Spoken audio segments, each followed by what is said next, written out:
अब ये जो ज्ञान है ब्रह्मा और विष्णु जी, इसी प्रकार शंकर जी के रूप में जिन साधकों को दर्शन दे दिए, तो वो साधक कहने लगे कि ये शंकर भगवान शिव जी ही सर्वेश्वर हैं, महेश्वर हैं, महादेव हैं, सब देवों के देव हैं और यही सबके मालिक हैं। हमने समाधि दशा में दर्शन हुए हैं। इस बात से शिव जी भी अपने आप को भगवान मानने लगे।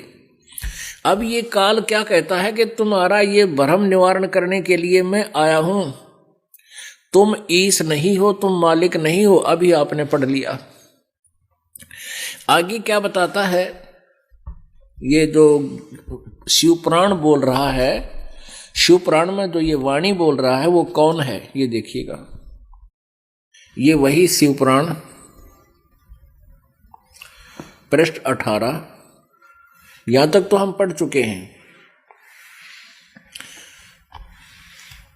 अब हम आगे देखते हैं पृष्ठ 18 पे, विद्वेश्वर संहिता अध्याय 10। 9 हमने यह पढ़ लिया, 9 तो यहां समाप्त हो गया। अब 10वें में क्या कहा है इस काल ने, इस ब्रह्म ने क्या कहा, इस ब्रह्म ने काल कहो ब्रह्म को, हे पुत्रो, ब्रह्मा और विष्णु को कह रहा है, हे पुत्रो, यानी इनका पिता है ये काल, यहां शिव रूप में खड़ा है, शिव रूप में। यह कृत, हे पुत्रो, यह कृत आपने तप से प्राप्त किया है। कौन सा? विष्णु जी को जो सतीथि का विभाग है और ब्रह्मा जी को सृष्टि उत्पत्ति का विभाग है, कहते ये कृत आपने तप से प्राप्त किया है। हे पुत्रो, यह कृत आपने तप से प्राप्त किया है जो कि सृष्टि की उत्पत्ति और पालन कहाता है, सो मैंने प्रसन्न होकर तुम्हें दिया है। इसी प्रकार से दूसरे दो कृत्य, यहां देखना, दूसरे दो कृत्य रुद्र और महेश को प्रदान किए हैं। इससे सिद्ध है कि ब्रह्मा विष्णु रुद्र और महेश से भिन्न है जो शिव पुराण का ये ज्ञान बोल रहा है। बस हमने इतना ही काफी था। अब ये गीता का ज्ञान भी इसी ने दिया है, ब्रह्मा विष्णु महेश के पिता ने। यहां देखिएगा,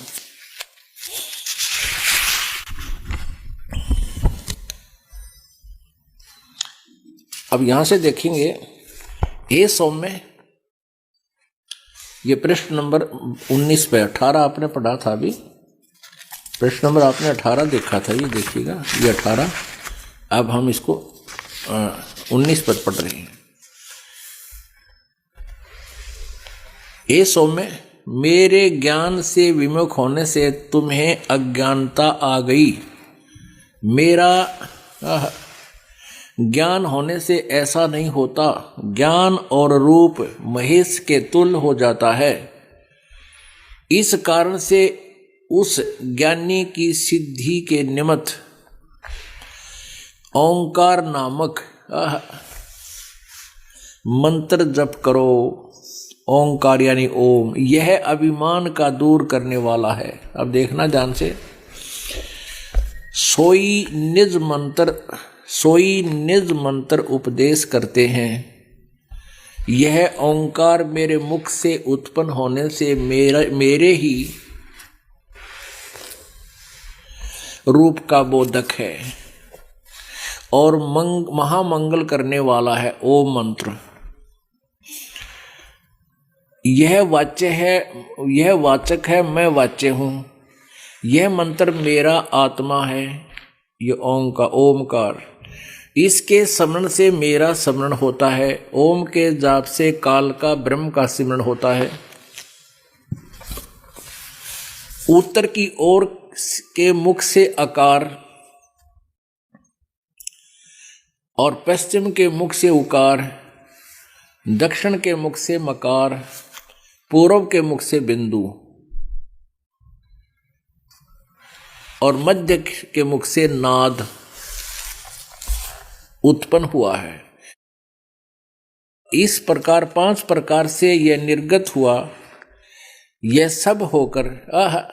सब एक होकर ओम ऐसा एक अक्षर हो जाता है। पुण्यात्माओं, गीता श्रीमद् भगवद गीता अध्याय 8 श्लोक 13 में गीता ज्ञानदाता कहता ओम इति एक अक्षरम ब्रह्म व्यवहारण माम अनुसमरण ये प्रयाति तदन देहम सयाति परमाम गतिम।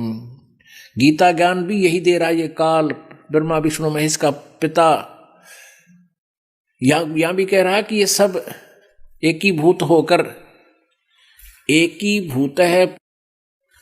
पुनश्च दो ओम तत् ओम इति एकाक्षरम भवत। इसमें ओम नमः शिवाय कितना नहीं है, इन्होंने ओम नमः शिवाय गलत बना रखा है। वो दिखाएंगे आपको केवल हिंदी वाली अनुवाद किए हुए में। ये संस्कृत है, एक ही भूत है।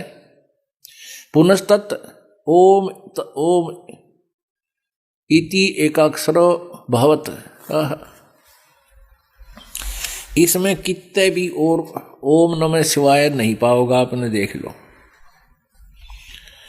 कितने भी ओम नमः शिवाय नहीं है। ये सारा कुछ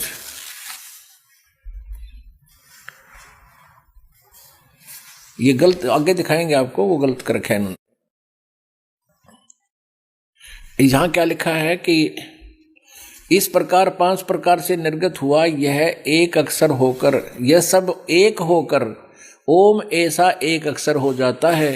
यह सब नाम रूपात्मक वेदभूत दोनों कुल अर्थात स्त्री पुरुष भेद से भौतिक शरीर वर्ग 2 का भेद वाला है।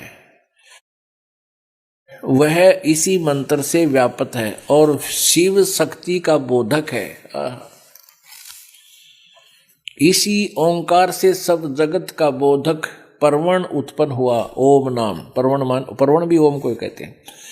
आकार आदिक से अर्थात आकार से, नकार से, उकार से, मकार से, मकार से, सी बिंदु व नाद बिंदु से यह प्रकट हुआ है। आगे देखो। और इसी पंचाक्षर अक्षर से 5 भेद से मात्र का आकार से लकारण प्रणय हुए। इससे उससे शिरोमंत्र और 4 मुखों से त्रिपाद गायत्री हुई है। उससे सब वेद उत्पन्न हुए।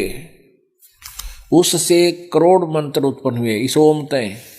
और उस मंत्र से उसके कथानुसार सिद्धि होती है। इससे सिद्धि होती है, परंतु पंचाक्षर मंत्र से सब सिद्धि होती हैं।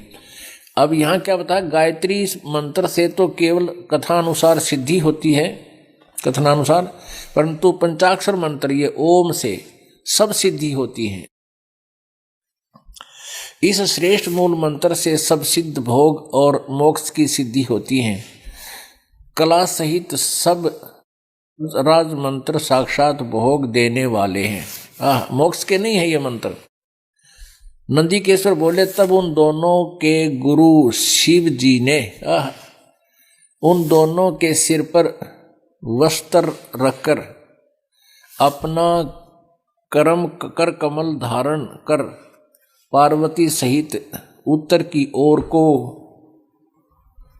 मुख कल्पना कर उन दोनों को मंत्र दिया। ये उनको मंत्र दिए, नाम दिया। यंत्र तंत्र और युक्ति पूर्वक 3 बार उस मंत्र को उच्चारण कराकर मंत्र प्रदान किया। तब उन दोनों ने दक्षिण में उनको अपनी आत्मा निवेदन कर दी।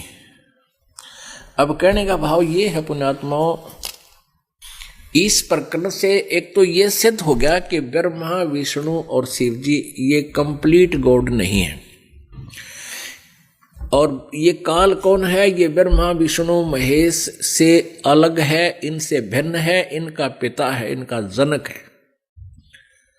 स्थूल शरीर इन्हीं से इनको प्राप्त हुआ। दुर्गा इनकी माता है, जो इस शिवजी रूप में प्रगट काल के साथ पार्वती रूप में कौन थी जो चले गई, वह खड़ी थी, फिर ये चले गए दोनों।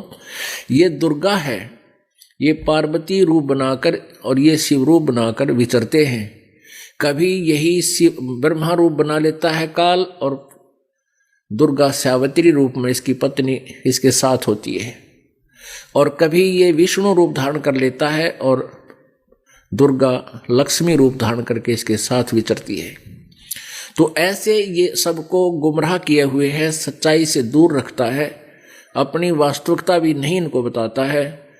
अब इनको बता गया कि ओम नाम है, ओम मेरा मंत्र है, इसका जाप करोगे तो सारे भोग, यहाँ की सुविधाएं सिद्धियां तुम्हें प्राप्त होंगी। इन्होंने उसके डोड़े शुरू कर दिए।